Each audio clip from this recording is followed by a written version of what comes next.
বেগম রোকেয়া বিশ্ববিদ্যালয় বাংলাদেশের স্বনামধন্য ক্যাম্পাস। সেই ক্যাম্পাসে স্বাধীনতা বিরোধী শক্তি জামাত শিবির তারা রাজাকারদের ছবি টাঙিয়েছে, গোলাম আজম নিজামী সহ কাদের মোল্লার ছবিটা নিয়েছে, সেটা প্রতিবাদে বেঙ্গলের ছাত্র দল আমরা তাদের ব্যানারটি সরিয়ে নিতে বলি, কিন্তু তারা বাকবিতণ্ডা করে এবং রাজাকারের ছবি আর উন্মোচন করার চেষ্টা করে।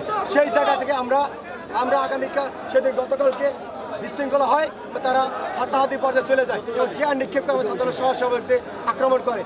আমরা সর্বত ধৈর্য পরীক্ষা দিয়েছি। তারা বহিরাগত সন্ত্রাসীদের ভাড়া করে এনে বিশ্ববিদ্যালয় শিক্ষার্থীদের আক্রমণ করেছে। আমরা সংযত অবস্থান নিয়েছি। আমরা যদি চাইতাম এই বিশ্ববিদ্যালয়ের শিবিরে একটা ছেলে বেরোতো, আমরা যদি চাইতাম এখানে ওদের লাশ বেরোতো, কিন্তু আমরা চাই না আবু সাইদের রক্ত সেনাতে ক্যাম্পাস আর কোনো রক্ত জড়ে। সেই জন্যই আমরা ওদেরকে ছাড় দিয়েছি, কিন্তু আমরা উৎসাহ করে বলে দিতে চাই শিবিরকে, তোমরা যদি জুলাই নিয়ে কঠোরতা করো, ৭১ নিয়ে ষড়যন্ত্র করো, ৭১কে খাটো করো, তোমাদের এক বিন্দু ছাড় দেবে না ছাত্র দল।